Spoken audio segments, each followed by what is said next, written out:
Good evening बेटा, good evening,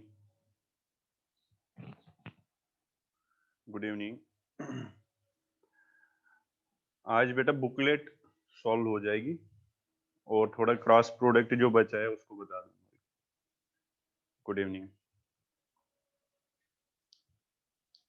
ठीक बेटा, नॉन मेडिकल की नहीं, पहले मैंने बोला मेडिकल की पूरी कंप्लीट हो जाएगी, उसके बाद नॉन मेडिकल, और जो नॉन मेडिकल बच्चे हैं उनको मेडिकल की करनी पड़ेगी बात। ठीक है,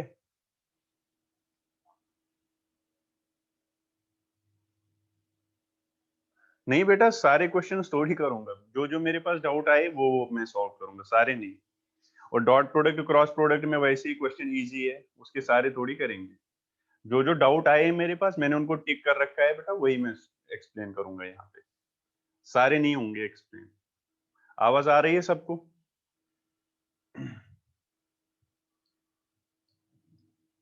चलो, स्केलर प्रोडक्ट समझ आया कल, और उसके क्वेश्चंस कर लिए आपने?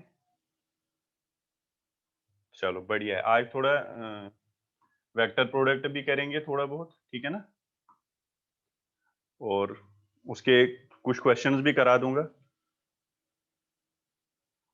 एक्सरसाइज 2 के नहीं हुए, हो जाएंगे, जो जो नहीं होगा वो यहाँ पे एक्सप्लेन करूंगा। ठीक है बेटा,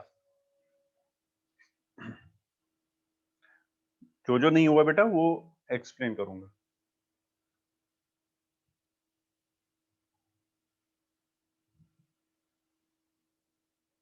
वॉइस नहीं आ रही? वॉइस नहीं आ रही बेटा? आ रही है ना? बेटा तेरी साइड से कुछ प्रॉब्लम होगी, क्लियर है वॉइस? हाँ ठीक है, okay, no problem, no problem बेटा। चलो बेटा मिलेगा आज ना, अभी शायद हो जाएगा अपलोड, मैंने बता दिया सर को। नहीं बेटा, मेडिकल को मेडिकल की बुकलेट ही करनी है ओनली, बट जो नॉन मेडिकल बच्चे हैं उनको मेडिकल की भी करनी है और नॉन मेडिकल की, ठीक है। मेडिकल को ओनली मेडिकल, बस आपके लिए इतना काफी है। ठीक है, चलो। और जो नॉन मेडिकल की बुकलेट है, जब आप करोगे ना मेडिकल की, ऑलमोस्ट सारे क्वेश्चन हो जाएंगे, फिर नॉन मेडिकल के कोई कोई क्वेश्चन बच सकता है, वो हम डिस्कस करेंगे। चलो ठीक है बेटा, गुड इवनिंग बेटा, गुड इवनिंग। हम पढ़ रहे थे बेटा क्रॉस प्रोडक्ट, स्केलर प्रोडक्ट तो हमने किया था, हम अब क्रॉस प्रोडक्ट की बात कर रहे थे। और क्रॉस प्रोडक्ट में बेटा, क्रॉस प्रोडक्ट में बहुत सारी बातें हमने की थी, हमने बोला था ए क्रॉस बी जब करते थे कोई वेक्टर आ जाता है, इसलिए इसको और एक नाम दिया जाता है वेक्टर प्रोडक्ट। और जो बेटा वो वेक्टर होता है वो दोनों वेक्टरों के परपेंडिकुलर होता है। जैसे अगर मैं एक वेक्टर ए ले लूं, एक वेक्टर बी ले लूं, मैं आपको बोलूंगा ए क्रॉस बी करो, क्या करो बेटा? ए क्रॉस बी। जो आपका यहां से कोई वेक्टर ए क्रॉस बी जब आप करोगे, कोई ना कोई वेक्टर आपको मिलेगा, मतलब जो रिजल्ट होगा वो वेक्टर होगा। और जो वो वेक्टर होगा वो हमेशा क्या होगा बेटा? परपेंडिकुलर इसको भी और इसको भी। वो पॉसिबल तब है या तो वो बाहर प्लेन से होगा या तो प्लेन के अंदर होगा, मतलब या तो आउटसाइड द प्लेन या इनसाइड द प्लेन। अगर मैं ए क्रॉस बी करूंगा तो देखो बेटा, मैंने क्या किया, फिंगर ए पे रखी, अगर मैं ए क्रॉस बी करूंगा, अगर मैं क्या करूंगा बेटा, ए क्रॉस बी, मुझे कोई वेक्टर मिलेगा, मान लो मैंने उसको सी नाम दिया। वो जो सी वेक्टर होगा बेटा वो होगा, देखो फिंगर्स को रखने हैं जिस वेक्टर पे आपको जहां से जहां जाना है, मतलब ए क्रॉस बी, ए पे रख लिया, अब क्रॉस करना है बी की तरफ। और जो थंब होगा बेटा, थंब आपको देगा डायरेक्शन, ठीक है, तो आप लिखोगे आउटवर्ड। ठीक है, तो सी वेक्टर जो होगा उसकी डायरेक्शन किधर होगी बेटा? बाहर की तरफ। और अगर मैं करूंगा इसी में बी क्रॉस ए, तब तो मुझे फिंगर्स किस पे रखनी है बेटा? बी पे, फिर ए की तरफ कर्ल करनी है। मेरा थंब देखो अंदर की तरफ आ रहा है नहीं आ रहा है, मतलब बोर्ड के अंदर। तो आप लिखोगे यहाँ पे जो वेक्टर आएगा, यहाँ जो वेक्टर आएगा, मान लो सी, वो आएगा इनवर्ड। ठीक है, ये बात हमने क्लियर हो गई थी ना सबको? बेटा ये बात क्लियर है सबको? चलो यस। तो आपने देखा, अगर आप क्रॉस प्रोडक्ट करोगे आपके पास पहली बात वेक्टर मिलेगा, दूसरी बात उस वेक्टर की जो डायरेक्शन होगी वो परपेंडिकुलर होगा दोनों को, या तो फिर आउटसाइड द प्लेन होगा या तो इनसाइड द प्लेन होगा। मैंने साथ में ये भी बोला था बेटा, अगर ये इस प्लेन में होंगे, जैसे मेरा हाथ है अभी ऐसे हॉरिजॉन्टल प्लेन में, तब तो ए क्रॉस बी या तो अपवर्ड होगा या तो डाउनवर्ड होगा। ये ऐसा हमेशा जरूरी नहीं है बाहर और अंदर की तरफ, ये अपवर्ड और डाउनवर्ड भी हो सकता है कि नहीं बेटा? क्लियर है ये बात? यस, ओके बेटा, चलो बढ़िया है। अब देखते हैं, अब देखो क्रॉस प्रोडक्ट में आपने ये चीजें तो कर ली थी। इसके बाद हमने ये भी देखा था, अगर मैं फॉर्मूला एक बार लिखूंगा, मैंने बोला था बेटा अगर हम ए क्रॉस बी लिखेंगे, ए क्रॉस बी होता है magnitude of A magnitude of B sine of theta, theta किसका बेटा? Angle between A and B, yes, into N. ठीक, यही आता था बेटा।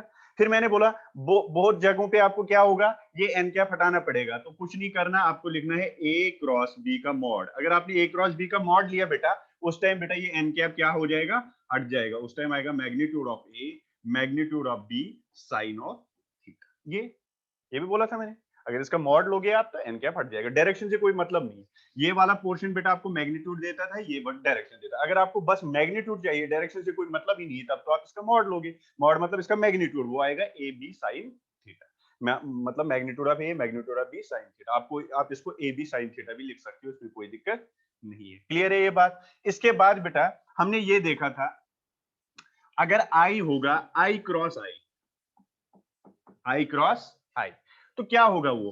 डेफिनेशन से चले तो हम देखें magnitude of i sine of i, और आई के बीच में एंगल कितना है बेटा? 0। ठीक है बेटा, मैग्नीट्यूड ऑफ आई साइन आई और आई के बीच में एंगल 0 इंटू एन कैप, यही था। बट साइन 0 कितना होता है बेटा? साइन 0 का वैल्यू 0 होता है, तो मतलब यहां पे आता था 0। मैंने आपको बोला था आप इसको नल वेक्टर लिखो, वो ज्यादा अच्छा रहेगा, क्योंकि जो बेटा क्रॉस प्रोडक्ट है ये हमेशा वेक्टर देता है, इसलिए आपको नल वेक्टर पढ़ाया जाता है। नल वेक्टर भी एक वेक्टर होता है जिसका मैग्नीट्यूड कुछ नहीं होता है और डायरेक्शन आर्बिट्री होती है। ठीक है, तो ये वही होता है नल वेक्टर, मतलब 0। ठीक है, क्लियर है ये बात? उसके बाद आपने देखा था बेटा जे क्रॉस जे, जब आप जे क्रॉस जे करोगे तो वो भी कितना आएगा? नल वेक्टर ही आएगा। और सिमिलरली के क्रॉस के भी कितना आएगा? कितना आएगा बेटा? 0 वेक्टर। क्लियर है ये बात? मतलब आई क्रॉस आई 0 आएगा, जे क्रॉस जे 0 आता है, के क्रॉस के 0 आता है। ठीक है, वेरी गुड, कोई दिक्कत नहीं है, ये चीज तो आपको आती है। इसके बाद हमने ये भी देखा था बेटा, आई क्रॉस जे जब हमने किया था तो हमारे पास क्या आया था? Magnitude of I cap magnitude of J cap. ये पता है ना, ये यूनिट वेक्टर होता है, इसका मैग्नीट्यूड 1 होता है आई जे, और आई होता है अलोंग एक्स एक्सिस, जे होता है अलोंग वाई एक्सिस, और के होता है अलोंग जेड एक्सिस। ठीक है बेटा, ओके। साइन आई और जे के बीच में एंगल कितना होता है बेटा? आई कैप और जे के कैप के बीच में एंगल कितना होता है? 90। वेरी गुड, 90 और N cap into N cap. ठीक है, कोई दिक्कत नहीं। अच्छा, इसका मैग्नीट्यूड कितना? 1। इसका मैग्नीट्यूड कितना? 1। साइन 90 का value 1 into N cap into N cap. याद करो, मैंने बोला था n cap is the unit vector which is perpendicular to i and j. याद है? What is this n cap? N cap provides direction and it is unit vector perpendicular to both this vector and this vector. यहां पे बेटा आई और जे है।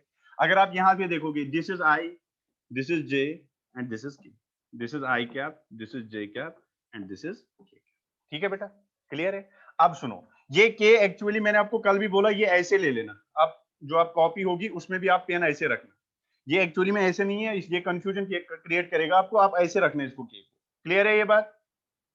ठीक है ना? अच्छा बेटा, चलो अब देखो, आप अगर आप आई क्रॉस जे करोगे, देखो आई पे आपने उंगलियां रखी, फिर कर्ल कर लिया जे की तरफ इधर, तो के देखो के की तरफ आया, ये मेरा ऐसा है।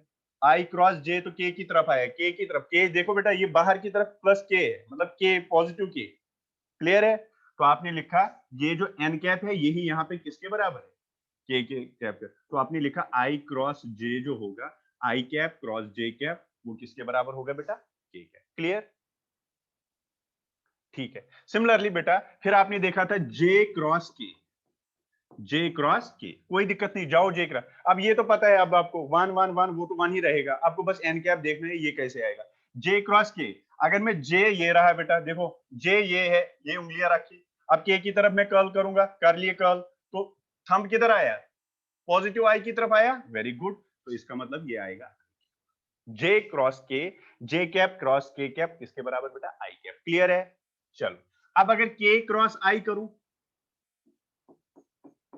देखो के क्रॉस आई, ये रहा के आपका, आई की तरफ कर्ल करो, देखो के की तरफ आई की तरफ कर्ल किया तो ऊपर आ रहा है, तो पॉजिटिव जे मतलब j k. So i cap j is equal to k cap, j cap cross k cap is equal to i cap, k cross i j. Clear? तीनों बातें, तीनों आगे ना समझ? चलो और बेटा, और अब अगर इनकी उल्टा कर देंगे, सुनो, अब अगर मैं करूंगा बेटा जे क्रॉस आई, बात सुनो, जे क्रॉस आई, अब उंगलियां कहां पे रखोगे? जे पे, और क्रॉस किधर करोगे? किधर की तरफ कर्ल करोगे? आई की तरफ। कहां है जे? ये कर्ल किधर करनी है बेटा? आई की तरफ। देखो आई की तरफ जब मैंने कर्ल किया तो थंब किधर आ रहा है? अंदर की तरफ। अंदर क्या है? बाहर क्या है? प्लस के। अंदर की तरफ क्या होगा बेटा? बेटा ऐसे होता है ना, अगर आप ये पॉजिटिव एक्स लोगे ये तो नेगेटिव होता है ना, ये पॉजिटिव एक्स एक्सिस, ये इधर होता है नेगेटिव, इधर पॉजिटिव इधर नेगेटिव, यही होता है ना। तो अगर इधर आई तो इधर आएगा माइनस आई, अगर इधर जे तो इधर नीचे आएगा माइनस जे, अगर बाहर की तरफ प्लस के तो अंदर की तरफ क्या आएगा? माइनस के, तो आप लिखोगे माइनस के क्या। क्लियर है? इसके बाद देखो बेटा, अगर मैं करूंगा के कैप क्रॉस जे क्या, चलो के क्रॉस जे, ये के है, किधर करना है? जे की तरफ। देखो के पे रख लिया उंगलियां बेटा, अब कर्ल करो किधर? जे की तरफ। जे की तरफ जब कर्ल कर लिया, देखो ये के की तरफ कर्ल कर लिया तो माइनस आई आ रहा है, माइनस आई आ रहा है, वेरी गुड, माइनस आई, क्योंकि आई इधर पॉजिटिव इधर नेगेटिव आएगा, कोई दिक्कत नहीं। चलो ठीक है, चलो बेटा जितना मैं बोल रहा हूं इतना करना, माइनस माइनस मत कर लो कुछ भी अभी, तो है ना, जितना सीख रहा हूं अभी इतना सीखो, फिर वो हो जाएगा, कोई दिक्कत नहीं।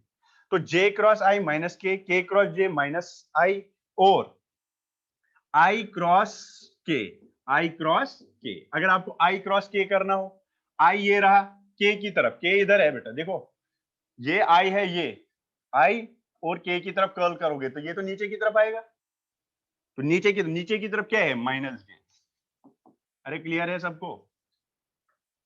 माइनस जे ये आता है, तो ऐसे करना है आपको, और ये डायरेक्शन एक बार आप रफ पे कर ले, जो नोटबुक है आपको एक बार कर लेना, खुद देखना, आई क्रॉस जो के आएगा, के क्रॉस को खुद कर लेना, ताकि आपकी डायरेक्शन समझ आ जाएगी अच्छी तरह से। क्लियर है? चलो बेटा ये क्लियर हो गया आपको। और अब इसको शॉर्ट ट्रिक में भी आप याद रख सकते हो, वही आपको काम आ जाएगी ज्यादा। शॉर्ट ट्रिक में आप क्या करोगे? यहाँ पे आई लिखोगे बेटा, यहाँ जे लिखोगे, यहाँ के लिखोगे, ठीक है, इसको ऐसे जोड़ो, आई जे के, ठीक है। शॉर्ट ट्रिक देखो बेटा, और अगर आप क्लॉक वाइज चलोगे तो पॉजिटिव, क्लॉक वाइज अगर आप चलोगे तो पॉजिटिव लेना है, और अगर बेटा एंटी क्लॉक वाइज चलोगे तो आपको नेगेटिव लेना है। मतलब क्या हुआ? जैसे क्लॉक वाइज चलना है, ये आई cap j cap k cap, अगर मैं आई क्रॉस जे करूंगा तो पॉजिटिव के आएगा, क्योंकि मैं पॉजिटिव में चला। मेरी बात समझ आ रही है? देखो बेटा मैं डायरेक्ट लिख सकता हूँ यहाँ पे आई क्रॉस जे, मैं देखूंगा ही नहीं डायरेक्शन डायरेक्शन, मैं सीधे लिखूंगा आई क्रॉस जे के बराबर आएगा, पॉजिटिव के, क्योंकि मैं क्लॉक वाइज चला। देखो बेटा क्लॉक वाइज और मैं चल सकता हूँ जे क्रॉस के, ये तो क्लॉक वाइज ही है ना, जे क्रॉस के, तो अगर मैं जे क्रॉस के करूं वो तो सीधे पॉजिटिव आएगा, this that is I, J cross के इज इक्वल टू आई। देखो यहाँ पे भी आया था जे क्रॉस के इज इक्वल टू आई के। अगर मैं फिर बेटा और चलूंगा, अगर मैं ऐसे चलूंगा के क्रॉस आई वो आएगा पॉजिटिव जे, के क्रॉस आई वो आएगा पॉजिटिव जे के। मतलब अगर आप क्लॉकवाइज घूमोगे तो पॉजिटिव लेना है, बट अगर आप एंटी क्लॉकवाइज, वो कैसे? देखो कैसे, मान लो आप ऐसे चले, कोई ऐसे चलेगा ऐसे, तो ये क्या है? के क्रॉस जे, तो ये नेगेटिव लेना है। तो मतलब अगर के क्रॉस जे आएगा बेटा, ये तो उल्टा चला तू, अरे चला ना एंटी क्लॉकवाइज, अगर एंटी क्लॉकवाइज चलोगे तो माइनस आई लेना है। मैंने बोला अगर एंटी क्लॉकवाइज चलोगे तो नेगेटिव लेना है, अगर क्लॉकवाइज चलोगे तो पॉजिटिव लेना है। क्लियर है? अच्छा और कर सकते हो आप, अगर ये करोगे जे क्रॉस आई, जे क्रॉस आई वो आएगा, क्योंकि एंटी क्लॉकवाइज जे क्रॉस आई तो माइनस की, तो माइनस की। और अगर आप देखोगे तो ये भी कर सकते हो आई क्रॉस के, आई क्रॉस के, तो एंटी क्लॉकवाइज चल गए, आई क्रॉस के तो कितना आएगा बेटा? माइनस जे। देखो यहाँ पे भी तो रिजल्ट यही आएगा, रिजल्ट में कोई फर्क नहीं आएगी, बट ये शॉर्ट ट्रिक में है, बट ये आपको सीखना है, ये बेटा आपको सीखना है, बाद में आप शॉर्ट ट्रिक याद रखो, तो बट ये चीज आपको सीखनी है। तो आपको बस ये ध्यान देना है, क्लॉकवाइज चलेंगे आई जे के में तो पॉजिटिव लेना पड़ेगा, मतलब आई को जे से करेगा तो के आएगा, के को जे करेगा तो पॉजिटिव आएगा, आई को जे से के आएगा, ये ऐसे आएगा। अगर वापस चलोगे ऐसे, के क्रॉस जे तो माइनस आई आएगा, जे क्रॉस आई तो माइनस के आएगा, के क्रॉस जे तो माइनस, ऐसे चलेगा। ठीक है? क्लियर है ये बात? किसी को दिक्कत इसमें बताओ। कोई है बेटा जिसको क्लियर नहीं हुआ ये बात? सबको क्लियर है, क्रिस्टल क्लियर, क्या बात है। चलो ओके, ठीक है बेटा। सुनो, तो ये बात आपको समझ आ गई, इसमें कोई दिक्कत नहीं है। सर हमें तो कंपोनेंट फॉर्म आपने बताया नहीं, ठीक है, कंपोनेंट फॉर्म आपने नहीं बताया। कंपोनेंट जैसे हमने किया था डॉट प्रोडक्ट में, एक तो किया था आपने ए डॉट बी, आया था ए बी कॉस थीटा, उसको वैसे एक क्वेश्चन उस तरीके से किया। एक मैंने आपको बोला था अगर कंपोनेंट फॉर्म में आएगा तो आपको सीधे आई को आई कंपोनेंट से, जे को जे से और के को के से मल्टीप्लाई करना है, याद है ये? तो डॉट प्रोडक्ट में कोई दिक्कत ही नहीं थी। बट बेटा अगर यहाँ पे भी कंपोनेंट फॉर्म में आ गया, मान लो आपके पास क्वेश्चन ऐसे आ गया, आपके पास एक वेक्टर ए है, मैं सीधे वेक्टर ही लिखूंगा, ठीक है, कोई वेक्टर ले लूंगा मैं सीधे direct. A x b x से आप कंफ्यूज होते हो, फिर मैं ले लूंगा a vector 3i cap plus 4j cap minus या प्लस ही ले लो 3k कैप, ठीक है। और बी वेक्टर में ले लूंगा बेटा, चलो एक सेकंड रुक जाओ, पहले ये बताओ, मैं आपको एक क्वेश्चन दे दूंगा सिंपल सा। मान लो आपके पास बेटा एक वेक्टर ए है 3i कैप और आपके पास वेक्टर बी है 2j cap. What is A cross B? What is A cross B? Simple सा एक क्वेश्चन कर लो पहले। What is A cross B, जल्दी बताओ। 6k cap, 6k cap, very good. तो आपने किया होगा ए क्रॉस बी, तो ए क्रॉस बी जब आपने किया तो ये आएगा 3 into two that is 6, that is 6 into i cross j. अच्छा आई क्रॉस जे कितना होता है बेटा? तो 6k इज योर आंसर, कोई दिक्कत। चलो 6k cap is your answer, ठीक है, कर सकती हो। लेकिन बेटा अब आप मान लो आपके पास क्वेश्चन आया ए कैप आ गया 2i कैप, सॉरी ए वेक्टर आया 2i cap plus 3j cap plus 4k cap. आपके पास बी वेक्टर आया बेटा मान लो 4i cap plus 6j cap plus 8k cap, ठीक है, ये दो वेक्टर है आपके पास, ठीक, कोई दिक्कत है इसमें? मैं बोलूंगा ए क्रॉस बी निकालो। आप क्या करोगे, देखो आप क्या करोगे, आप पहले इसको इन तीनों से, फिर इसको इन तीनों से, फिर इसको इन तीनों से, और बाद में ये भी आपको ध्यान देना पड़ेगा आई क्रॉस आई कितना होता है, आई क्रॉस जे कितना होता है, आई क्रॉस, इसमें प्रॉब्लम ये है इसमें आई आर ई हट जाएगा, इसमें आई क्रॉस आई जीरो हो जाता है, समझ आ रही बात? बट जब हम डॉट प्रोडक्ट करते थे उसमें वही बच जाता था, बाकी सारे कैंसिल आउट हो जाते थे, तो वहां पे कर भी लेते थे, यहाँ पे और भी लेंथी हो जाएगा ये, अरे होगा कि नहीं? और तेरे को ये भी ध्यान देना पड़ेगा आई क्रॉस आई कितना, आई क्रॉस जे कितना, आई क्रॉस के कितना, ठीक है। तो इसलिए मैं क्या करूंगा, इसको हम थोड़ा शॉर्ट ट्रिक से करेंगे, ए क्रॉस बी को देखो कैसे करेंगे शॉर्ट ट्रिक से।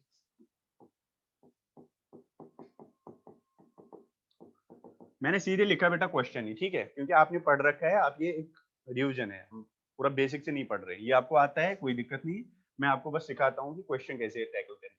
देखो ये ए क्रॉस बी है, मुझे ए क्रॉस बी निकालना है, इसको हम शॉर्ट ट्रिक से करते हैं डिटर्मिनेंट मेथड से। कैसे?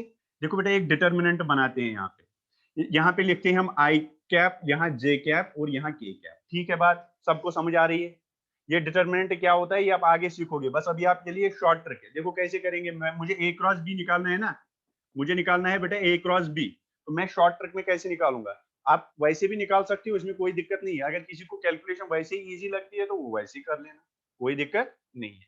तो आई पहले इसके कंपोनेंट लिखो, ए के क्या है 2 3 4, ठीक है, कोई दिक्कत? 2 3 4 लिख लिए, 2 3 4, इसके बाद इसके लिखना 4 6 और 8, 4 6 और 8, क्लियर, लिख लिए, कोई दिक्कत नहीं। हाँ सर इसके बाद क्या करना है ये बताओ? देखो इसके बाद क्या करना है बेटा, आपको ए क्रॉस बी लिखना है, ए क्रॉस बी, देखो क्या आता है बेटा, सुनो, पहले यहां पे आई लिखो, लिखा, अब आई वाले कॉलम और आई वाले रो को भूल जाओ, मतलब ये वाली रो और ये कॉलम भूल जाओ, जब मैंने यहां आई लिखा, ठीक है, भूल गए इसको और इसको, बाद में करना क्या है, इसको इससे मल्टीप्लाई करना है, इसको इससे मल्टीप्लाई करना है, कर लो। 3 इंटू 8 कितना हुआ? मैं यहाँ 3 इंटू 8 लिखूं या डायरेक्ट लिखूं? हाँ मैट्रिक्स की तरह वही बेटा, हाँ मैं पहले लिखूंगा यहाँ पे, एक सेकंड, थोड़ा ये लेंथी हो जाएगा बट आप जल्दी करोगे, फिर मैं पहले पूरा मेथड ही लिखूंगा 3 इंटू 8, ठीक है, फिर ये जो होता है ये माइनस करना होता है, ये माइनस 6 इंटू 4, क्लियर है बात, क्लियर है ना? यस चलो ओके बेटा, इसके बाद लिखना है यहाँ पे माइनस जे कैप, क्या लिखना है बेटा, माइनस जे कैप लिखा। तो माइनस जे कैप लिखने के बाद करना है आपको काम, अब इस वाले कॉलम और इस वाले रो को फिर से भूल जाओ, भूल गए, बचेगा क्या बेटा, ये this into this minus this into this. देखो क्या 2 इंटू 8 दैट इज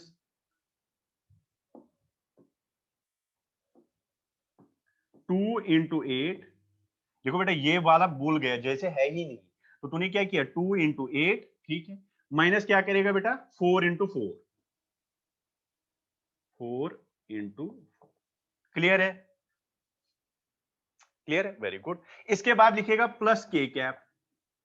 अब जब के कैप वाला आएगा इस वाले रो और इस वाले कॉलम को भूल जाओ, भूल गया, भूल जाओ बेटा, इस वाले और इस वाले को आप फिर से भूल जाओ, और बचेगा क्या ये इंटू दिस, तो तू लिखेगा 2 इंटू 6 माइनस करेगा 4 इंटू 3।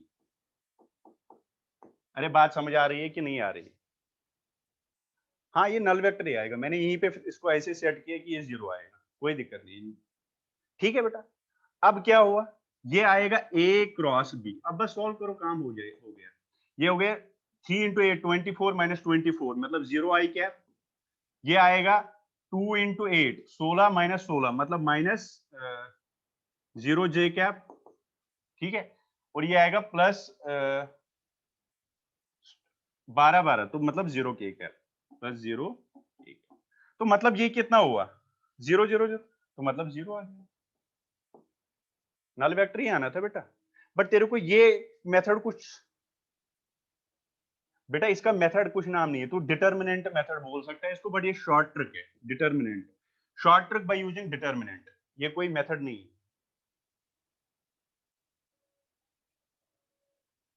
माइनस क्यों लगाया बेटा, ये मैंने लगाया, हाँ। अब आप अगर ये नहीं लोगे ना, देखो फिर क्या दिक्कत आती है, आपकी जो बुक होगी उसमें माइनस नहीं लेता है, उसमें प्लस लेता है, मैंने माइनस लिया, इससे क्या कंफ्यूजन नहीं होता है, इससे ये करना होता है, ये हम हमेशा पॉजिटिव लेते हैं, ये वाला नेगेटिव लेते हैं, ये इसका फायदा होता है यहाँ पे माइनस जे लेने का, तू प्लस जे भी लेगा फिर ये इधर लाएगा ये इधर लाएगा, मुझे पता है, बट बेटा अगर तू ऐसे करेगा ये ज्यादा अच्छा रहेगा, कंफ्यूजन नहीं रहेगा तेरे लिए, क्योंकि तू हमेशा फिर ऐसे ऐसे करेगा, पहले इन दोनों को मतलब पहले इसको और इससे मल्टीप्लाई माइनस करेगा, इसको इससे मल्टीप्लाई, मतलब क्रॉस में ये पॉजिटिव ये नेगेटिव, देखो हर जगह मैंने यही किया, सुनो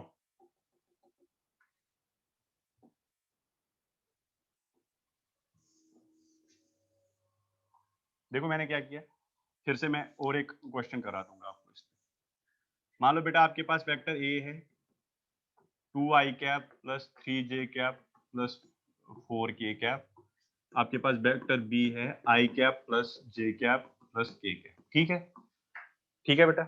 सुनो मुझे करना है ए क्रॉस बी, क्या करना है ए क्रॉस बी, तो मैंने लिखा आई cap j cap k cap, ठीक है, यहाँ पे पहले लिखूंगा 2 3 4 और यहाँ पे लिखूंगा 1 1 1, ठीक है।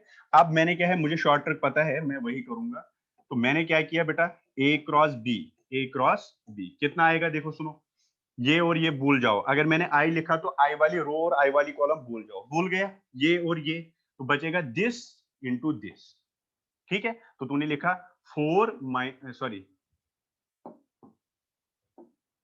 3 माइनस 4, ठीक है, 3 मैंने बोला ये वाला माइनस होता है, ये प्लस ये माइनस, मतलब ये वाला मल्टीप्लीकेशन जब करोगे तो प्लस, ये वाली जब करोगे तो माइनस, ध्यान से सुनना, ये वाली प्लस माइनस, अब मैंने माइनस जे लिया, अरे सर आपने माइनस जे क्यों लिया, अरे बेटा ये फॉर्मूला ही मान लो आप, प्लस माइनस प्लस, मैंने प्लस माइनस प्लस, अब ये माइनस क्यों है, इससे मुझे ये फायदा होता है, मुझे ऐसे ही चलना होता है, देखो अब मैं इस वाले और इस वाले को भूल जाऊंगा, देखो मेरे लिए फिर से यही हुआ दिस इंटू दिस, देखो ये ये पॉजिटिव लेना है, 2 into 1 2 minus 1 into 4 that is 4,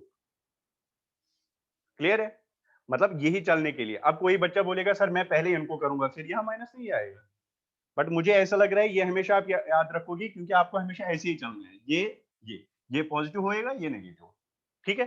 फिर इसके बाद प्लस के कैप करोगे, के कैप करते ही ये और ये भूल जाओगे, 2 इंटू 1 2 माइनस 3 इंटू 1 ये आ गया, क्लियर है, तो ये आपका आंसर आ गया, कितना है माइनस आई कैप माइनस माइनस प्लस 2 जे कैप माइनस के cap, this is your answer, ये आ गया एक क्रॉस बी। बेटा ये बहुत जल्दी निकालोगे आपको ये अभी आपको सीख रहे हो ना ये मेथड, इसलिए आपको लग रहा है कि इसमें टाइम लगेगा थोड़ा, बट जब आप सीखोगे तो ये फिर टाइम नहीं लेगा, बिल्कुल बहुत तेज करोगे। ठीक है, ये बात समझ आई? चलो और क्वेश्चन करो, और एक क्वेश्चन करो, फिर हम आगे बढ़ेंगे, बुकलेट डिस्कस करेंगे। ए वेक्टर आपके पास मान लो बेटा 3i cap plus 2j cap minus k cap, सारे करेंगे खुद बेटा। बी आपके पास i cap plus j cap plus 2k cap, बताओ बताओ ए क्रॉस बी का आंसर वेक्टर आएगा।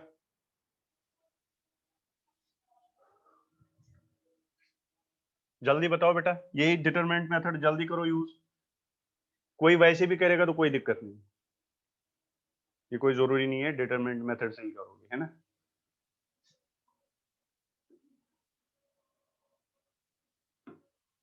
मैं भी करूंगा तब तक, इधर मत देखना आप। A cross b i cap j cap k cap, ये 3 2 माइनस 1 1 1 2, ठीक।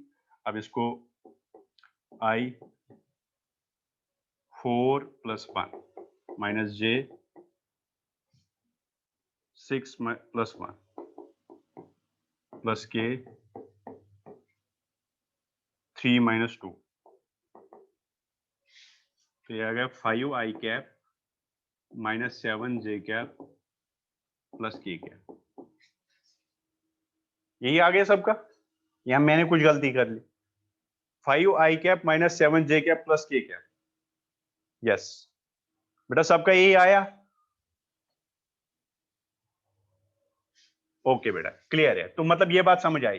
ये माइनस लेने से ये फायदा हुआ, ये माइनस लेने से ये फायदा हुआ, मुझे हमेशा ऐसा करना पड़ा, ये ठीक है, मुझे ये, और फिर जब ये वाला भूल जाएंगे उस टाइम भी मुझे ऐसा और ऐसा करना पड़ा, हमेशा मुझे ऐसे ही करना पड़ा मल्टीप्लाई, इसको पॉजिटिव इसको नेगेटिव, इसको पॉजिटिव इसको नेगेटिव, नेगेटिव इसको पॉजिटिव इसको, ठीक है।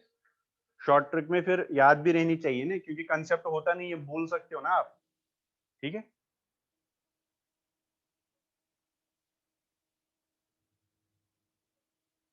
ओके ठीक है बेटा, चलो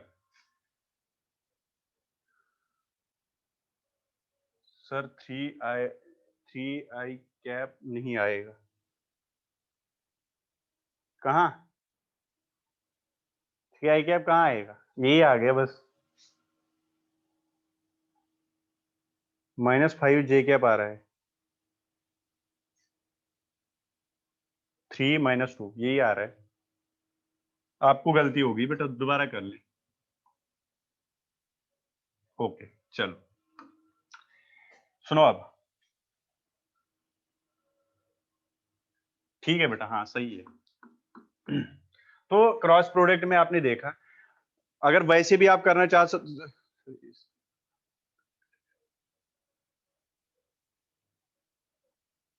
बेटा डायरेक्शन क्या निकालेगा, कितनी बार बोला आई जे के कैप में डायरेक्शन क्या निकालेगा, वो तो डायरेक्शन में ही देता है। कल भी मैंने बोला तेरे पास फोर्स अगर है 10 आई कैप प्लस 2 जे कैप, इसका मतलब 20 जे कैप, इसका मतलब क्या है, इतने न्यूटन फोर्स है तेरे पास, तो इसके क्या डायरेक्शन निकालेगा, पता ही है 10 लग रहा है इन द एक्स डायरेक्शन और 20 लग रहा है इन वाई डायरेक्शन, इसको क्या, ये तो बेटा डायरेक्शन ही होती है, इसको डायरेक्शन नहीं, जो आई जे के कैप में होगा तो उसको कुछ नहीं डायरेक्शन वगैरह निकाल, ठीक है। चलो तो ये आपको क्लियर हो गया। अब इसकी एप्लीकेशन है बेटा, जैसे हम पैरेललोग्राम को कैसे निकालते हैं, एरिया ट्रायंगल का,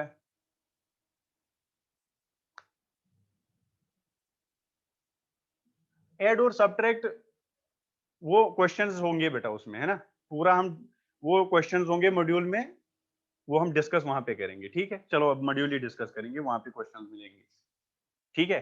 ये मैंने क्रॉस प्रोडक्ट आपको समझाया, ऐसे क्रॉस प्रोडक्ट करना है, डॉट प्रोडक्ट मैंने आपको सिखाया, वैसे डॉट प्रोडक्ट करना है, इस पे आप बहुत सारे क्वेश्चंस आ सकते हैं। मैंने आपको अभी बोला एरिया ऑफ ट्रायंगल पूछता है, एरिया ऑफ पैरेललोग्राम पूछता है, उनके लिए फॉर्मूला होता है, जैसे एरिया ऑफ ट्रायंगल होता है हाफ ए क्रॉस बी, तो ये हो गया a cross b, but a cross b का मॉड निकालना है, पहले ए क्रॉस बी निकालोगे उसके बाद उसका मॉड निकालोगे,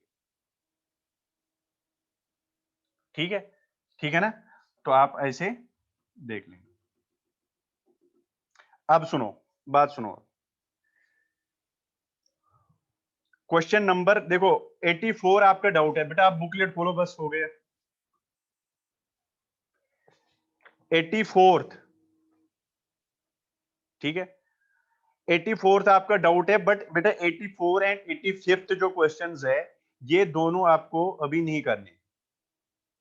-5y -7j + 10k आ रहा है आंसर। अरे बेटा अभी भी उसी पे है तू, देख लेना, नहीं आएगा तो फिर बता दूंगा मैं। ठीक है बेटा, 84th और 85th अभी आपको बेटा नहीं करनी। 84th एंड 85th ये वाले दो क्वेश्चंस बेटा अभी आपको नहीं करने। ये आप एनएलएम जब पढ़ोगे ना, न्यूटन्स लॉज ऑफ मोशन, उसमें बेटा फर्स्ट लॉ पढ़ने के बाद ये दोनों क्वेश्चंस आपसे हो जाएंगे, बिल्कुल इजी है उस टाइम। अभी अगर करेंगे तो आपको लगेगा यार ये टेंशन टेंशन क्या है, इसलिए अभी हम छोड़ रहे हैं इनको दोनों को, ठीक है। और 86 आपका डाउट है, 86 बेटा डाउट है, देख लो। 86 आपका डाउट है, डाउट में क्या है, 89 भी डाउट है बेटा, 87, 88, 89, 90 चारों डाउट है मेरे पास लिखे हुए हैं। आप बस शांति रखो, अब ना सब्र रखो। P माइनस क्यू दे रखा है, P माइनस क्यू दे रखा है बेटा R के बराबर, ठीक है। डॉट प्रोडक्ट क्रॉस प्रोडक्ट में हमें और भी क्वेश्चन है, वहां पे करेंगे और क्लियर हो जाएगा। अभी इतना याद रखो बस, आपको दे रखा है P माइनस क्यू किसके बराबर बेटा R, और आपको ये भी दे रखा है P is equal to Q is equal to R, ये तीनों का मैग्नीट्यूड सेम, P Q और R का magnitude same. The ratio of angles between P and R, आपको P एंड R के बीच में जो एंगल है मान लो θ1 है, और एंड P एंड Q के बीच में जो एंगल है उसको मान लिया θ2। तो ये दोनों θ1 और θ2 का रेशियो क्या होगा ये निकालना है, क्लियर है। पहले हम निकालेंगे θ1, क्या निकालेंगे बेटा, θ1 वो किस किस के बीच में है, P एंड R, किस किस के बीच में है बेटा, P एंड R, क्लियर है। बट P इधर है, R इधर है, इसका मतलब है मुझे R को इधर लाना पड़ेगा, तभी तो एंगल इनके बीच में आएगा। ये बात सही है ना। तो मैं ऐसे लिख सकता हूं P minus R is equal to Q। इसमें किसी को दिक्कत लिखने में? ये मैंने किया क्यों, क्योंकि मुझे P और R के बीच में एंगल निकालना है, वो मैंने ले लिया θ1 है, ठीक है बेटा, ओके। तो यहां से मैं लिख सकता हूं, q square is equal to p square plus r square minus 2PR cos θ1, ठीक ठीक। अब q square p square r square ये तो इक्वल दे रखे हैं, देखो तीनों इक्वल दे रखे हैं, इनको मैं एक्स लिख सकता हूँ, हाँ लिख सकता हूँ। तो ये एक्स स्क्वायर, ये भी एक्स स्क्वायर, ये भी एक्स स्क्वायर, ये भी एक्स एक्स, ये भी 2x स्क्वायर कॉस θ1, ठीक, क्लियर है सर। ये आ जाएगा x square is equal to x square 2x square common निकाला तो बचेगा 1 माइनस कॉस θ1, क्लियर है सर। एक्स स्क्वायर ने एक्स स्क्वायर को मारा, ये क्या बन जाएगा, ये आ जाएगा बेटा 1 divide by 2 is equal to 1 minus cos θ1। तो कॉस θ1 जो आ जाएगा बेटा, इसको इधर लाया तो 1 माइनस 1/2, मतलब कॉस θ1 जो आ गया बेटा वो आया 1/2, क्लियर है। ये इससे पहले भी हमने एक क्वेश्चन किया था, याद आया मुझे, कहीं पे किया हमने, ऐसा ही कुछ था क्वेश्चन। तो θ1 कितना आ जाएगा बेटा, 1/2 कब होता है, 60 डिग्री, क्लियर है ये बात, क्लियर है ये बात। तो θ1 निकाल दिया, कोई दिक्कत नहीं। अच्छा बेटा अब क्या करना है, अब θ2 जो है वो P और Q के बीच में एंगल है, P और Q वो तो यही है, और ये तो आंसर भी यही आएगा बेटा, उसमें भी 60 आएगा। देखो अब ये और ये, तो इसमें भी आप रिजल्टेंट निकालोगे, आप इसमें करोगे क्या, देखो बेटा रिजल्टेंट का square is equal to p square plus q square minus 2PQ cos θ2। यहाँ पे θ2 लिया तूने खुद, तूने बोला P और Q के बीच में एंगल कितना है बेटा, θ2, तो लिख लिया, इसमें मुझे उधर इधर करना नहीं पड़ा, सीधे P माइनस Q इसी के बीच में एंगल होता है, तो ये लिखा। इसको फिर ये बराबर ये बराबर ये बराबर, तो तीनों ये सेम ऐसी कंडीशन बनेगी, मतलब θ2 भी यहाँ पे कितना है बेटा, 60 डिग्री। θ1 प्लस θ2 जब करेगा तो आंसर आ जाएगा 1:1। क्लियर है सबको ये क्वेश्चन, किसी को दिक्कत अब? तो मतलब फाइनली जब आप θ1 डिवाइड बाई θ2 करोगे वो आएगा 1/1, that is 1:1 is your right answer, C part. Okay बेटा ठीक है। क्वेश्चन नंबर 87 सबका डाउट, वैसे मैंने ऐसे क्वेश्चन कराया भी था आपको, बट आपको लैंग्वेज समझ नहीं आती है, ये दिक्कत होती है कभी कभी। देखो ये मिटाओ, ये बेटा मिटाओ, ये हो गया। यस, चलो ठीक। अब बेटा 87 question, 87, the two forces 2 √2 Newton and x Newton are acting at a point, their resultant is perpendicular to x। मान लो दो फोर्सेस है, द टू फोर्सेस, एक तो x है, ये मान लो x है, और एक फोर्स इधर है, मान लो इधर है, कोई दिक्कत नहीं, 2 √2, कितना बेटा 2 √2, ठीक है, ये दे रखा है। The two forces this and this are acting at a point, their resultant is perpendicular to x। इस वाले को परपेंडिकुलर है रिजल्टेंट, जो रिजल्टेंट होगा वो बेटा इसके x के परपेंडिकुलर है, दे रखा है, ठीक है, और उसका मैग्नीट्यूड दे रखा है √6। आर का मैग्नीट्यूड कितना है बेटा √6 Newton. The angle between the two forces and magnitude of x. एक तो मुझे angle between the two forces निकालना है, एंगल बोले तो कौन सा एंगल बेटा, ये वाला एंगल, ये यही तो एंगल है बिटवीन द टू फोर्सेस, है कि नहीं। मैंने आपको बोला था बेटा इसको इधर ले आओ, मतलब इसको मैं ऐसे लिख सकता हूं। देखो सबसे सिंपल तरीका होता है ये इस क्वेश्चन को करने के लिए,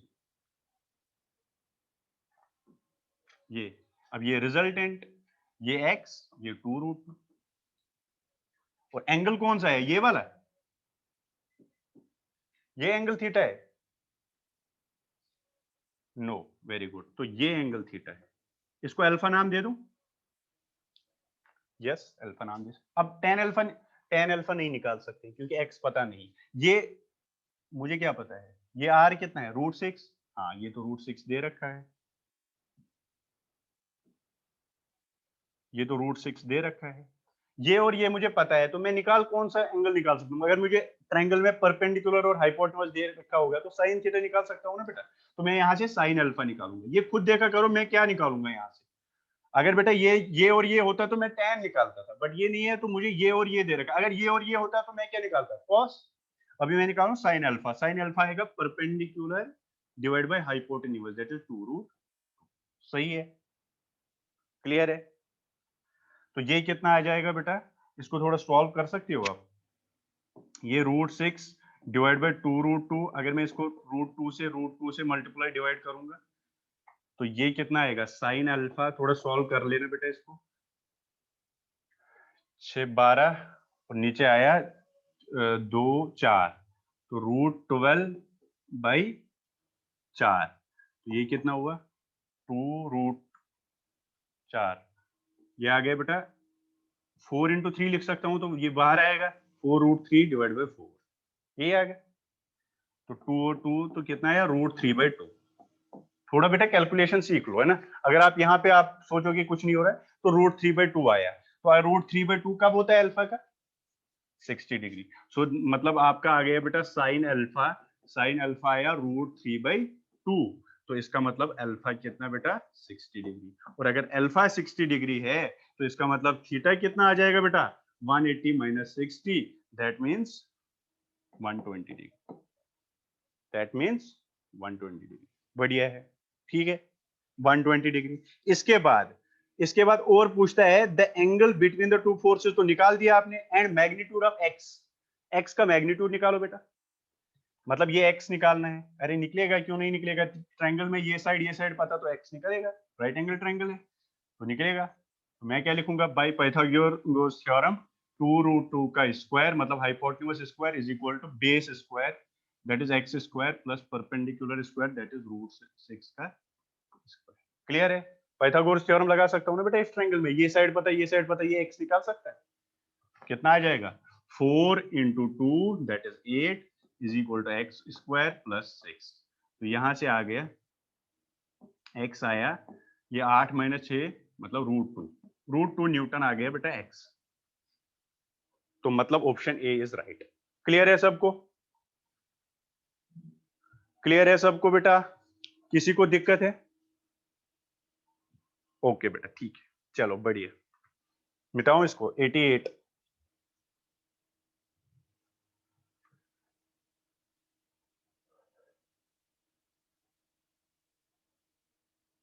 88 पे जाएंगे, चलो 88th question. The resultant of three displacement vectors is, resultant निकालना है तीन वेक्टर का। एक वेक्टर आपका ये है, एक वेक्टर ऐसे है, एक वेक्टर ऐसे। ठीक है बेटा, और पहला 5 सेंटीमीटर है, दूसरा 6 सेंटीमीटर है, और तीसरा 4 सेंटीमीटर है। और ये भी दे रखा है, ये किस एंगल पे है, 37 डिग्री। क्लियर है? 37 डिग्री पे ये है, ये तो सीधे हॉरिजॉन्टल, ये सीधे वर्टिकल। तो मैं क्या करूंगा, मुझे निकालना है रिजल्टेंट। तो बेटा रिजल्टेंट के लिए मैं पूरे x में कितना डिस्प्लेसमेंट हुआ, y में कितना हुआ, तो निकाल सकता हूँ, है ना। तो x में कितना हुआ, y में कितना हुआ। अगर मैं देखूं इसको, तो ये तो x में ठीक था, y में तो ये भी ठीक है, बट इसके कंपोनेंट करने पड़ेंगे। इसका एक कंपोनेंट इधर आएगा 5।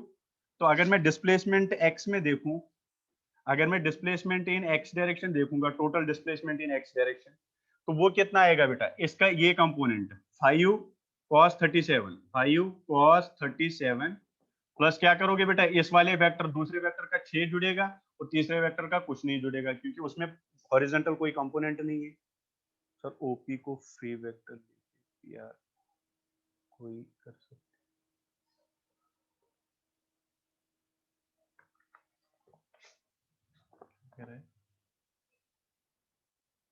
हाँ बेटा कर सकते हो, कोई दिक्कत नहीं। बेटा मैंने ये बोला कि तेरा देखो ये ऐसे दे रखा है, ये डिस्प्लेसमेंट है, मतलब 5 वेक्टर, 6 वेक्टर और 4 वेक्टर, मुझे रिजल्टेंट निकालना है। अगर मैं तीनों वेक्टरों का रिजल्टेंट निकालूंगा बेटा, तो मैं क्या करूंगा, पहले देखूंगा टोटल एक्स में कितना डिस्प्लेसमेंट किया और टोटल वाई में कितना डिस्प्लेसमेंट किया। अगर तुझे एक्स में टोटल डिस्प्लेसमेंट आया, वाई में डिस्प्लेसमेंट टोटल आया, तो तू निकाल सकता है रिजल्टेंट। क्या दिक्कत है? तो वही काम कर रहा हूं मैं। जब 2 वेक्टर 3 वेक्टर होते हैं तो ऐसे ही जोड़ने पड़ते हैं। मतलब पहले इनका तीनों का मैंने क्या किया, इसका x कंपोनेंट कर लिया 5 का, कितना 5 cos 37।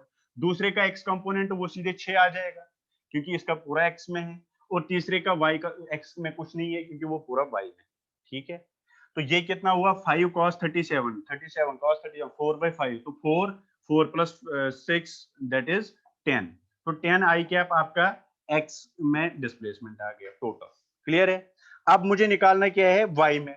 y में अगर आप टोटल डिस्प्लेसमेंट निकालोगे तो कितना आ जाएगा बेटा, इसका y कंपोनेंट कितना आएगा पहले वेक्टर का, मतलब ये पहला वेक्टर था, ये दूसरा था, ये तीसरा था, तो तीनों को जोड़ो। पहले वेक्टर का y कंपोनेंट कितना, 5 sin 37 आएगा कि नहीं बेटा?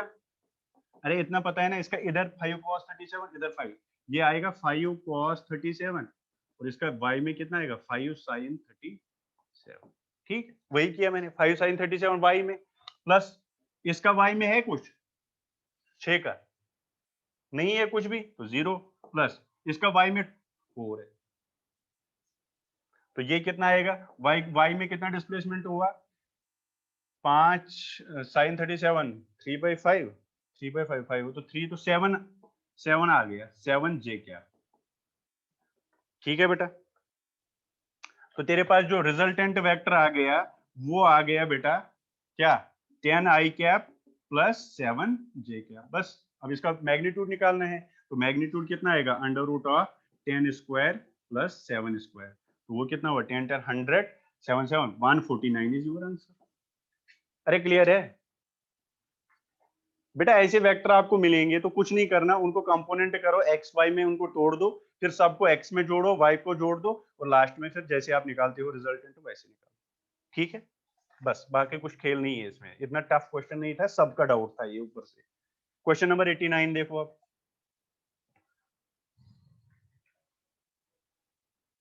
फोर फोर्सेस ऑफ मैग्नीट्यूड, ये हो गया कि नहीं हुआ? यस, चलो क्वेश्चन नंबर 89, ये भी डाउट था बेटा, इसमें डायग्राम गलत है ना, डायग्राम इस क्वेश्चन की नहीं है। ठीक है, ये डायग्राम में थोड़ी दिक्कत है, वैसे देख लो आप, क्वेश्चन हो जाएगा। Four forces of magnitude P 2P 3P 4P act along the four sides of square ABCD। आपके पास एक स्क्वायर है ABCD, ये ABCD, ये स्क्वायर है। ठीक है, चलो मान लो ये स्क्वायर है, और फोर फोर्सेस आपको एक्ट कर रहे हैं, एक इधर कर रहा है P, एक इधर कर रहा है 2p, ठीक है, इस साइड, और इस साइड कर रहा है कितना 3p, और इस साइड कर रहा है कितना 4p, ये ऐसे, ठीक है, क्लियर बात है बेटा, समझ आ रहा है। और ये भी लिख रहा है इन साइक्लिक ऑर्डर, मतलब इधर p लग रहा है इस साइड लग रहा है 2p, इस साइड लग रहा है 3p, इस साइड लग रहा है 4p, क्लियर है। यस बेटा, एक स्क्वायर है, square A B C D, और उस स्क्वायर के साइडों पे स्क्वायर के साइडों पे फोर्सेस लग रहे हैं, 4 फोर्सेस, एक साइक्लिक ऑर्डर में लग रहा है, एक साइड में p लग रहा है, दूसरे में 2p, तीसरे में 3p, चौथे में 4p, मैंने भी वही लिखा, यहाँ पे p लग रहा है, यहाँ पे 2p, यहाँ पे 3p, यहाँ पे 4p। अब अगर इसको भी वैसे ही करना है, देखो अगर net force in x direction, total force in x direction कितना होगा बेटा, बताओ, ठीक है, net force in x direction अगर मैं देखूंगा तो बेटा इधर इधर कितना है p, ये तो x में था, बट x में वापस भी कितना है 3p, तो -3p, तो मतलब -2p आपका x डायरेक्शन में फोर्स लगेगा, -2p आई क्या, ठीक है, क्लियर है बेटा। x में फोर्सेस निकालो सारे जो x डायरेक्शन में लग रहे हैं, देखो ये आपने x मान लिया और ये आपने y मान लिया, ठीक है, इस डायरेक्शन को पॉजिटिव मान लिया, इस डायरेक्शन को नेगेटिव मान लिया, कोई भी जो आपकी मर्जी है वो मान लो, उससे कोई फर्क नहीं है, ठीक है। तो अगर आप ए बी से जाओगे तो ए से बी कितना फोर्स लग रहा है p, और फिर अगर आप देखोगे वापस भी लग रहा है ना सी से डी, ये तो x में ही है ना, बट अपोजिट तो x, इसीलिए -3p करना पड़ा, तो -2p आई इस direct force in x direction. अब फोर्स इन y डायरेक्शन निकालो बेटा, फोर्स इन y डायरेक्शन कितना, y में देखो 2p ऊपर, तो 2p ऊपर ये पॉजिटिव लिया आपने, और नीचे कितना बेटा -4p, तो कितना आ जाएगा -2p j क्या, अरे क्लियर है सर, समझ नहीं आया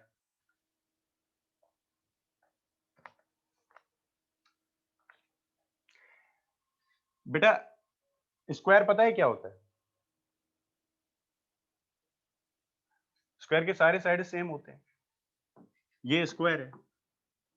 अब मैं बोल रहा हूं इधर एक फोर्स लग रहा है आपका, इधर एक फोर्स लग रहा है, इधर एक फोर्स लग रहा है, और इधर एक फोर्स लग रहा है, ये इसमें कोई दिक्कत है किसी को, नहीं है। अब अगर मैं बोलूंगा बेटा ये p लग रहा है इस साइड लग रहा है 2p, इस साइड लग रहा है 3p, इस साइड लग रहा है 4p, इसमें किसी को दिक्कत है। अब इसने बोला साइक्लिक ऑर्डर में, मतलब इधर ये फोर्स, फिर इधर, फिर इधर, फिर इधर, वो तो मैंने डायग्राम में शो कर लिया। अब देखो अगर मैं x की बात करूं, ये मैंने x मान लिया, ये डायरेक्शन, ये मैंने y मान लिया, ये x, ये y, ये y, ये y डायरेक्शन, और ये x डायरेक्शन। अब अगर आप x में देखोगे, x में कौन कौन सा फोर्स है, एक ये p लग रहा है, एक 3p पीछे लग रहा है, तो fx हो गया ना p -3p, ये पॉजिटिव लिया आपने, इस वाले डायरेक्शन को आपने पॉजिटिव लिया, और ये p -3p, तो -2p आएगा, और एफ वाई आ गया 2p -4p, 2p जे कैप आ गया। ये आई कैप क्यों साथ में दे रहा हूं बेटा, वेक्टर है तो आई कैप मतलब इन एक्स डायरेक्शन, जे कैप मतलब इन वाई डायरेक्शन, बस ये मतलब होता है आई कैप जे कैप। कितनी बार बोलोगे ये आई जे, ये पता रखो अब ये बात, ठीक है। तो इसके बाद आपको क्या निकालना है इसका, the magnitude of the resultant, निकालो मैग्नीट्यूड, तो नेट फोर्स होएगा under root of this square plus this square, that is 2p का square, that is 4p square, plus इसका भी दैट इज 4p स्क्वायर, तो कितना आएगा √8p स्क्वायर, मतलब √8p, √8p बी पार्ट आएगा, ठीक है, अरे क्लियर हुआ, ठीक है, चलो अब आगे देखो, क्वेश्चन नंबर 90, बेटा ये क्यों डाउट हो रहे हैं आपके, question number 90, previous slide please.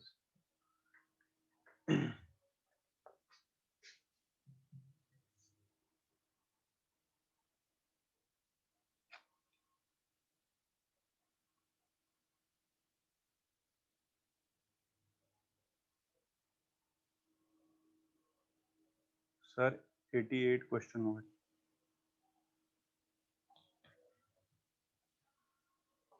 बेटा अब स्क्रीनशॉट ले ली,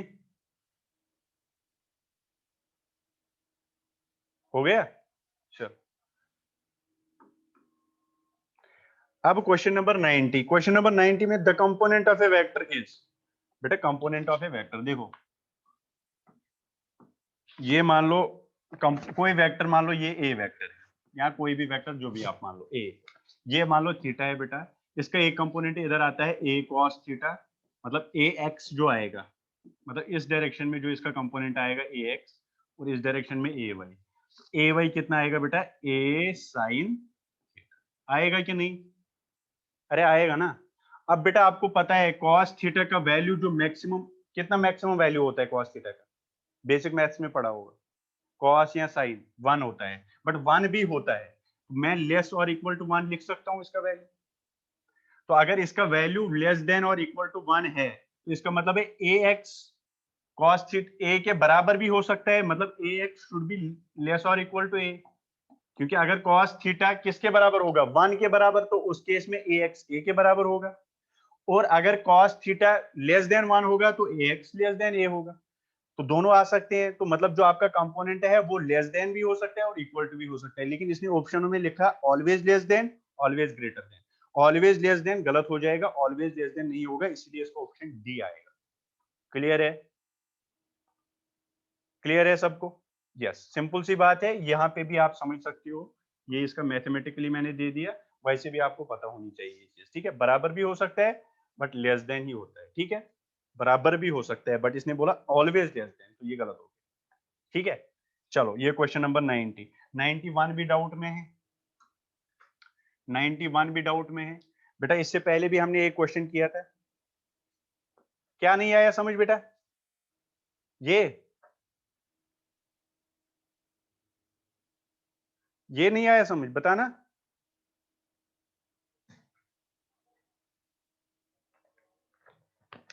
अरे कुछ तो बोल, क्या नहीं आया समझ, पीछे था ज्यादा। अच्छा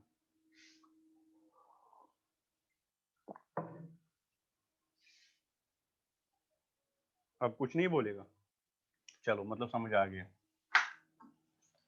इसके बाद 91, इससे पहले भी हमने एक क्वेश्चन किया था, हमने बोला था जो वेक्टर है वो एक्सिस ऑफ रोटेशन को अगर आप रोटेट करोगे उसको कोई फर्क नहीं पड़ता है, ये वैसा ही क्वेश्चन है बेटा। The component of vector along x and y direction और दिस, दो कंपोनेंट मेरे दे रखे हैं n+1 and 1 respectively. If the coordinate system is rotated, अगर कोऑर्डिनेट सिस्टम मैंने रोटेट किया by angle theta is equal to 60 degree, then the components change. अब कंपोनेंट्स आ गए n and 3, then the value of n का value कितना होगा, यही पूछ रहा है क्वेश्चन में बेटा। सिंपल सी बात ये है कि मैग्नीट्यूड विल रिमेन सेम,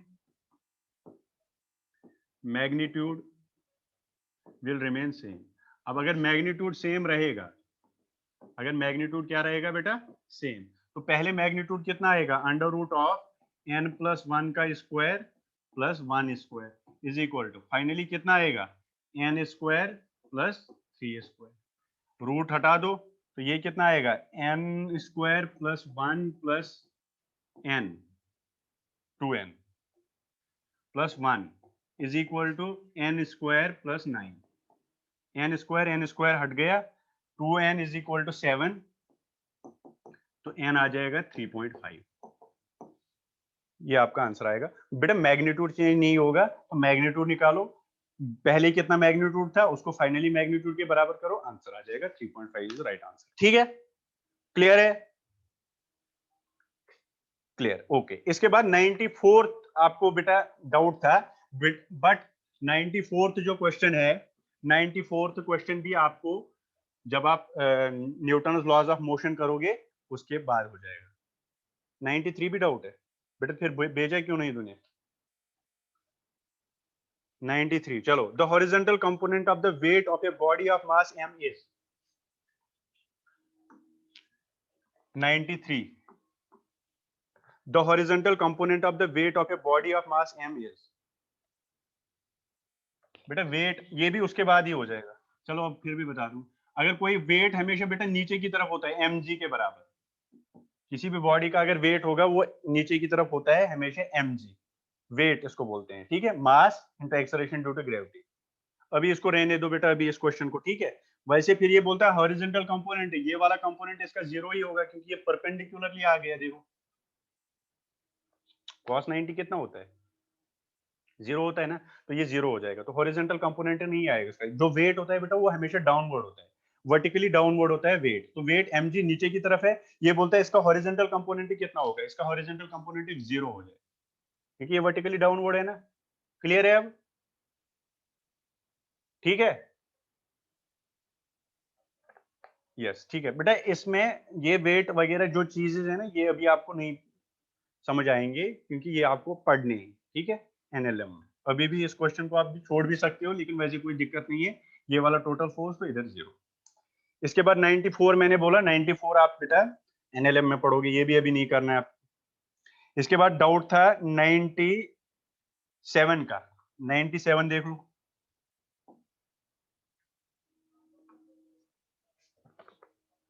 97 क्या कह रहा है, if p is equal to this and q is equal to are two vectors when added to r give a unit vector along z axis then r is। आपके पास बेटा p दे रखा है i plus j क्या, आपके पास q दे रखा है 2i minus k क्या, ठीक है, ये p दे रखा है, ये q दे रखा है, कोई दिक्कत नहीं, दे रखा है, r टू वेक्टर्स बीच में एडिट। अब जब इन दोनों को हम ऐड करते हैं रिजल्ट r के साथ, किसके साथ बेटा, r के साथ, तो हमें जो रिजल्ट मिलता है वो मिलता है unit vector along z axis. ये ऐसा क्वेश्चन कहता है अगर आप इनको जोड़ोगे ना r के साथ, r मुझे नहीं पता क्या है, ये बोलता है r के साथ अगर आप इसको जोड़ोगे आपके पास जो रिजल्ट मिलेगा वो मिलेगा unit vector along z axis. क्या होता है unit vector along z axis, बताना, what is unit vector along z axis, k cap, very good, तो यहां से आपको k कैप मिला, ठीक। फिर क्वेश्चन में पूछते क्या है, देन r इज, r निकालना है बेटा, कर सकते हो अब। r क्या आ जाएगा, p प्लस q कर लो पहले, p कितना i plus j plus q 2i minus k plus r is equal to k cap, तो ये कितना हुआ i 2i 3i, ये आ गया 3i cap plus j cap minus k cap plus r is equal to k cap. तो r निकालना है तो इनको ऊपर उधर ले जाओ, 3i उधर आएगा तो माइनस 3i कैप, j उधर जाएगा तो minus j cap, minus k उधर जाए तो प्लस 2k कैप। कौन सा क्वेश्चन था ये, question number 97, minus 3i cap minus j cap plus 2k cap. Clear है, सिंपल सा क्वेश्चन था, बस आप यहाँ पे कंफ्यूज हो गए, अरे ये क्या है, k कैप है बस, और कुछ नहीं है, ठीक, चलो बढ़िया है। इसके बाद क्वेश्चन नंबर 98 भी था डाउट, बट ये कल कराया मैंने, ठीक है बेटा, 98 करा दिया। अब 99 पे आ जाओ, ये भी डाउट है आपके 99 पे। 99 if a plus b is perpendicular to b and this is perpendicular to a then, अरे सिंपल सा क्वेश्चन है। अब ये बेटा डॉट प्रोडक्ट के क्वेश्चन आ गए, देखो आपको दे रखा है a plus B is perpendicular to b, मतलब इसको अगर b से डॉट प्रोडक्ट करोगे तो जीरो आएगा, यही तो मतलब होता है, a plus B is perpendicular to b, that means a plus B dot b is equal to zero. एक बात क्लियर है। दूसरा, and a plus two B, a plus two B, a vector plus two B vector is perpendicular to a, is perpendicular to, ये दूसरा है। और फिर आपको देन एक रिलेशन निकालनी है, ठीक है, देख ले क्या रिलेशन आ जाएगी। अगर आप पहले से देखोगे तो देखो यहाँ पे a डॉट बी लिख सकते हैं बेटा, a डॉट बी प्लस क्या करोगे b डॉट बी, कितना होता है बी स्क्वायर, वेरी गुड, पहले a डॉट बी को फिर b डॉट बी, वो आएगा B square is equal to zero, ठीक, कोई दिक्कत नहीं। अच्छा a डॉट बी को क्या लिख सकता हूँ, a b cos theta, a b cos theta plus b square is equal to zero. बेटा b dot b one one नहीं होता है, बी स्क्वायर होता है, ये यूनिट वेक्टर नहीं है। तो यहां से क्या आएगा, कॉस थीटा का वैल्यू निकालो, यहां से कॉस थीटा आ जाएगा बेटा, कितना आएगा बताना, बी स्क्वायर उधर ले जाओ तो बी का एक बी कट जाएगा तो बचेगा माइनस बी बाई ए। चलो ये फर्स्ट नाम रखो इसको। अब इससे कुछ रिलेशन और आएगी, वो बताओ। ए डॉट ए कितना हुआ, a square plus 2 b dot a, मतलब बी डॉट ए मतलब b a cos theta is equal to 0। लिख सकता हूं ऐसे, जैसे ए किया वैसे ही ए किया, कुछ नहीं किया मैंने बाकी। तो ये आ जाएगा ए स्क्वायर, चलो ए स्क्वायर नहीं, डायरेक्ट आएगा कॉस थीटा। कॉस थीटा किसके बराबर आएगा बेटा, माइनस ए, एक एक कट गया 2b। This is second equation. अब ये कॉस थीटा ये कॉस थीटा, इसका मतलब है minus A divide by 2b किसके बराबर बेटा, minus B by A. From first and second ये लिख सकता हूं मैं, बी और माइनस माइनस कट जाएगा तो बचेगा क्या, a square is equal to 2 b square, that is a is equal to root 2b। Clear है, a is equal to root 2b, clear है बेटा। यस चलो, a is equal to root 2b, ये आपका ऑप्शन ए। अब 100 question देखो, last question करेंगे आज। ये भी बहुत सारे बच्चों का डाउट था, ये करेंगे उसके बाद ही आप जाना। 100 question. If a1 and a2, a1 देखो क्या लिखा है, a1 i cap plus a2 j cap, ठीक है बेटा। a1 i cap plus a2 j cap is a unit vector. ये बेटा यूनिट वेक्टर दे रखा है हमें, चलो इसको लिखूंगा मैं यूनिट वेक्टर। यूनिट वेक्टर मतलब इसका मैग्नीट्यूड कितना होगा बेटा, मैग्नीट्यूड कितना होगा 1। चलो बढ़िया है। Is unit vector perpendicular to this, और ये मुझे दे रखा है ये किसी के परपेंडिकुलर है, a1 i cap plus a2 j cap, मतलब उस वेक्टर से जब मैं इसको डॉट प्रोडक्ट करूंगा तो 0 आएगा। किसके परपेंडिकुलर है, 4i cap, 4i cap minus 3j cap is equal to 0। क्यों 0, क्योंकि मुझे दे रखा है ये और ये परपेंडिकुलर है। क्लियर है, चलो बेटा इससे मैं एक रिलेशन निकालूंगा। क्या निकाल सकता हूं, क्योंकि इसका ये यूनिट वेक्टर दे रखा है, इसका मैग्नीट्यूड कितना होगा बेटा 1 होगा। तो मैं लिख सकता हूँ a1 का स्क्वायर प्लस a2 का स्क्वायर, वो किसके बराबर 1। और आप लिख सकते हो a1 square plus a2 square is equal to 1। This is equation first, लिख सकता हूँ।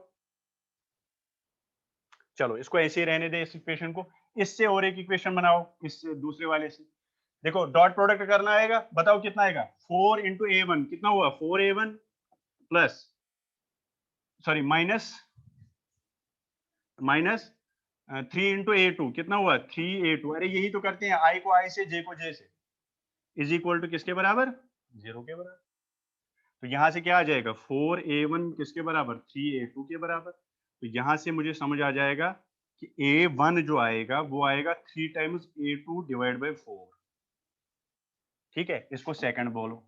अब सेकंड को फर्स्ट में पुट करो, सॉल्व कर सकते हो। अब कर सकते हो बेटा आप दोनों सॉल्व इक्वेशन। यहां अभी भी कोई दिक्कत होगी, इसको उठा के यहाँ पुट करना, फिर सॉल्व कर लेना, वहां से आपका a2 का आंसर, a2 का वैल्यू आएगा। a2 जब आएगा वो इसको यहाँ पुट कर लेना, a1 आएगा। क्लियर, ठीक है बेटा, ओके। तो ये 100th क्वेश्चन तक हो गया, ठीक है, ओके। चलो और भी कोई दिक्कत होगी आप मुझे डाउट भेजते रहो, और नेक्स्ट जो मंडे ट्यूसडे लेक्चर होगा उसमें सारे डिस्कस करेंगे। अब कम टाइम लगेगा इसमें, एडिशन सब्ट्रैक्शन पे ज्यादा टाइम लगता है, डॉट प्रोडक्ट क्रॉस प्रोडक्ट पे ज्यादा टाइम नहीं लगेगा, ठीक है। और जहां पे भी आपको दिक्कत होगी आप पूछ सकते हो मेरे से, ठीक है, ओके। चलो बेटा, थैंक यू। 99 वाला शो करना है तेरे को, ये लिखना, हाँ स्क्रीनशॉट ले लेना 99 का। हो गया, चलो।